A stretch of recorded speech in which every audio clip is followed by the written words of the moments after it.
हुन्छ सबैलाई जय मसी। जय मसी। हाम्रो टाइम भइसकेको छ। हामी सेवालाई हाम्रो बर्थडे कार्यक्रमलाई हामी सुरु गर्नेछौँ अनि तपाईँहरूलाई यो बर्थडे कार्यक्रममा अनि सेवामा स्वागत छ। अनि हामी यस प्रार्थना गरेर हामी परमेश्वरलाई अगुवाई मागेर हामी यो सेवालाई हामी सुरु गर्नेछौँ। हामी उचाल्दै प्रशंसा गर्दै हामी अगाडि बढ्नेछौँ। आउनुहोस् हामी खुसी खुसी मनाऊ भन्ने भजनलाई गाएर हामी सुरु गरौँ।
Sangha Guru Majahami, Ami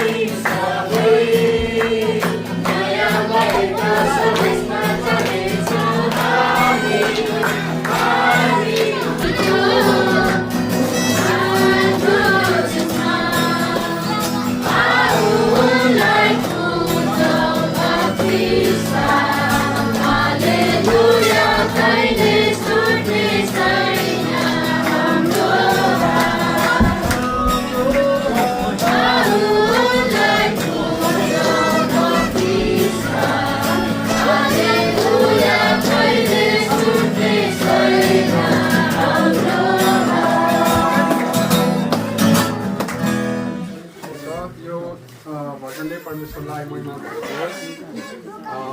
अब यहाँबाट हामी सायद हाम्रो वचनको टाइम होला है, यो समय हुन्छ।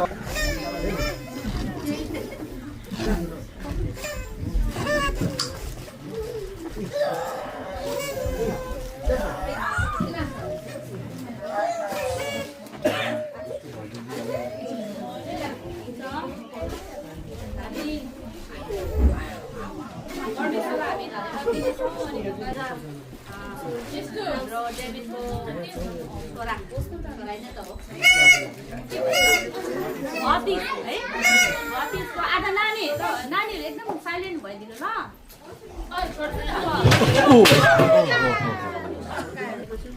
अनि है जे भए पनि हामी वचनै हो यो है, सानो वचनै बोल्दैछु। अनि तपाईँहरू एकदमै ध्यान दिएर सुनिदिनुहोस्। अनि नानीहरू सबैलाई म रिक्वेस्ट गर्छु है, चुपचाप बसिदिनुहोस् ल नानीहरू, ओके ल। भएको हाम्रो सानो नानीको सनितको आज बर्थडेमा सबै मिलेर चाहिँ सनितलाई चाहिँ हामी आशीर्वाद बोलिदिनेछौँ है। यो नानी परमेश्वरको सृष्टि, अनि उसको जीवनमा हामीले सानो छँदै है अनि एकदमै आशिष बोलिदिउँ भने, अनि पोजिटिभ बोलिदिउँ भने, अनि बोलीमा चाहिँ शक्ति छ भन्छ है। अनि परमेश्वरको वचनको बोलीमा पनि शक्ति, अनि हामीले बोल्दाखेरि पनि शक्ति छ। अनि हामीले नानीहरूलाई जे बोल्छौँ त्यो नै भोलिको दिनमा त्यो हुन्छ। मोबाइलबाट हेर्नु सक्नुहुन्छ, बाइबल छ भने बाइबल तपाईँले हेर्नु सक्नुहुन्छ, र अथवा ल्याउनु भएको छैन भने तपाईँले सुनेर पनि तपाईँहरूले परमेश्वरको वचनलाई आनन्द लिन सक्नुहुन्छ ल। यसाया 46 को यसाया 45-46 को 4लाई हामी हेर्नेछौँ। के भनेर लेखेको छ भने, तिमीहरूको बुढेसकालमा तिमीहरूको बुढेसकालसम्म र कपाल फुलेको अवस्थासम्म म त्यही हुँ, म त्यही हुँ जसले तँलाई थाम्ने छ।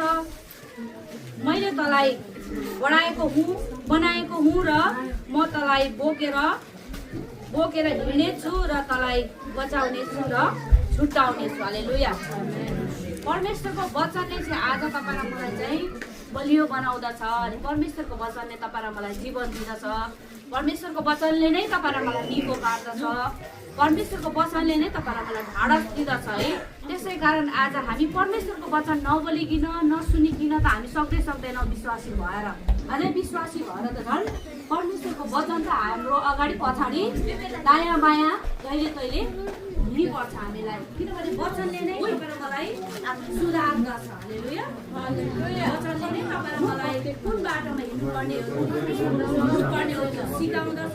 वचनले नै तपाईँ र मलाई चाहिँ है, तपाईँ र मेरो खुट्टालाई चाहिँ ज्योति दिँदछ, तपाईँ र मेरो बाटोलाई चाहिँ उज्यालो बनाउँदछ। त्यसै कारण उहाँ चाहिँ परिवर्तन नहुने परमेश्वर हुनुहुन्छ। मानिसहरू परिवर्तन हुनुपर्छ। मानिसहरू नराम्रो छ भने राम्रोमा आउनुपर्छ, नेगेटिभ कुराहरू गर्दैछ भने, बोल्दैछ भने, खाँदैछ भने पोजिटिभमा आउनुपर्छ है। अनि मृत्युमा छ भने जीवनमा आउँछ, त्यो चाहिँ एउटा परिवर्तन हो मान्छेको। तर आज हाम्रो परमेश्वर चाहिँ कहिल्यै परिवर्तन नहुने उहाँको बोली चाहिँ आज उहाँले बोलिसकेपछि उहाँको बोलीले चाहिँ कुनै काम नगरिकन चाहिँ उहाँको त्यसै फर्केर जाँदैन। अनि आज तपाईँ र मेरो परमेश्वर चाहिँ अनि त्यसरी नै डोराइराख्नुहुन्छ है। एकदमै असल वचन। अनि परमेश्वरले भन्नुहुन्छ, तँलाई म थाम्नेछु, तँलाई म बोक्नेछु, अनि तँलाई मैले बनाएको हुँ, अनि तँलाई म बचाउनेछु अनि छुटाउनेछु।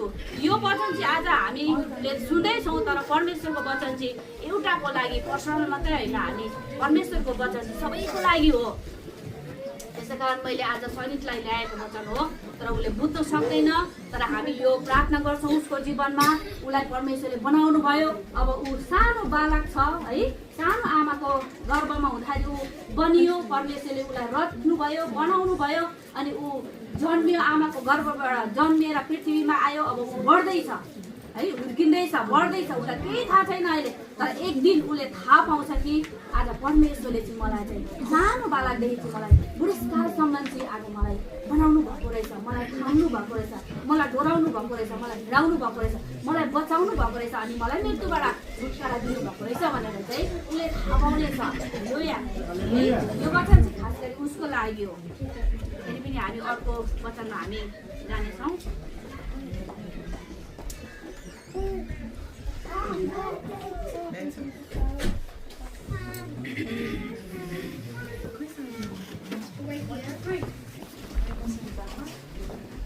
हितोपदेश 9:11 पनि तपाईँले हेर्न सक्नुहुन्छ अनि म यहाँ पढ्नेछु हितोपदेश 9:11 पनि यति असल वचन छ यहाँ के लेखेको छ भने किनभने मद्वारा नै तेरो जीवनका दिन देऊ तिनीहरूलाई नरोक किनभने स्वर्गको राज्य यस्तैहरूका लागि हो है आज हेर्नुहोस् हामीले बालका छ भनेर नानीहरूलाई है तुच्छ बोलीले हेप्ने कुराहरू यो सानो छ ऊ सानो छ भनेर चाहिँ आज हामीले होइन भन्नुहोस् ल बर्थडे बोयको नाम के हो ओके ओके सनित आजदेखि 4 वर्ष अस्ति 19 तारिकदेखि 4 वर्ष लागेको छ अनि आज हामीले यसरी सेलिब्रेसन गर्छौँ हुन्छ 1 2 3 go Happy birthday to you Happy birthday to you Happy birthday dear Sonny Happy birthday to you May God bless you May God bless you May God bless you Sonny Happy birthday to you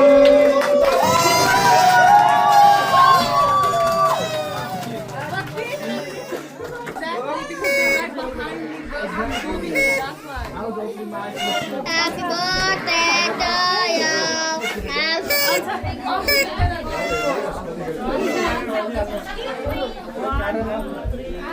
Happy birthday to you.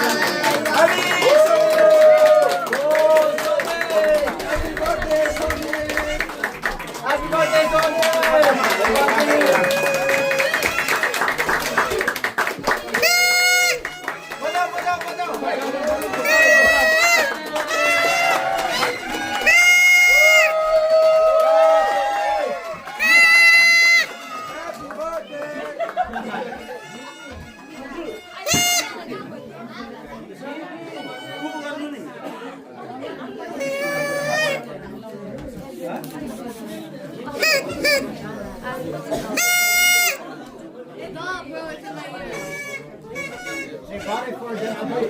Not in my ears.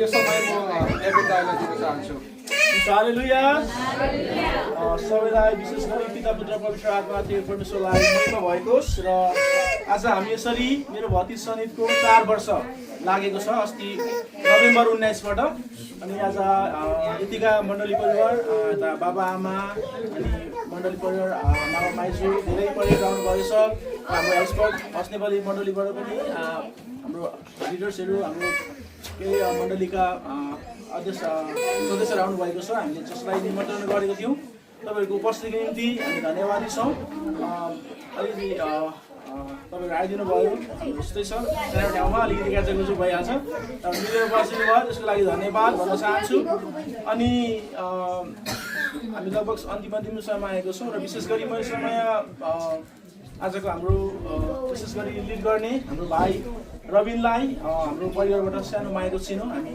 स्वागत गर्न गइरहेका छौँ हामी भाइलाई यो अन्तिमको प्रार्थना अनि उहाँहरूले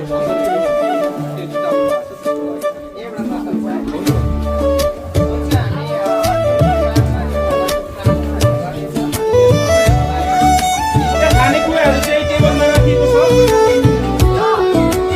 हामी त्यहाँ बस्ने पनि बसेको हुन्छ लाइनमा गएर अनि त्यहाँ पहाड तराई अनि गाउँ बेसी जङ्गल तपाईँकै गीत गाउँछन् हे महान परमेश्वर झरनाको कलकल अनि चराको मिठो बोली सबैले भन्छन् तपाईको शक्ति कति ठुलो छ गाउँ जय जयकार सारा सृष्टिका मालिकको तपाईको प्रेम अनन्त तपाईको नाउँ पवित्र मेरो जीवनको सहारा येशू तपाईँ नै हो सारा संसारले भन्नु सुहाना हो मुक्तिदाता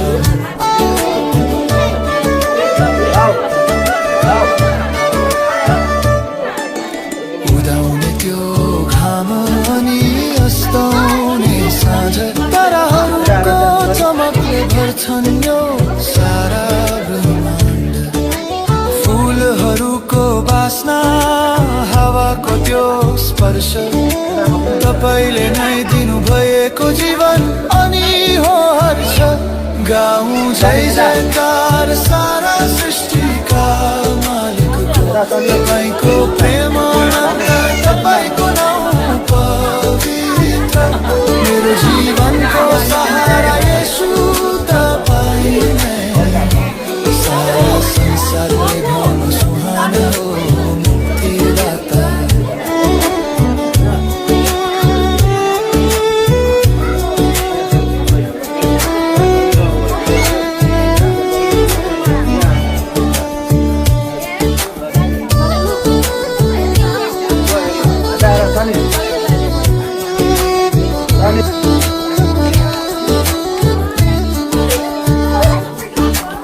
आत्मा र सत्यतामा हामी गर्छौँ आराधना तपाईको बलिदानले पायो नयाँ जीवन पापको भारी बोकेर कल्वरीमा मर्नुभयो 3 दिनपछि उठेर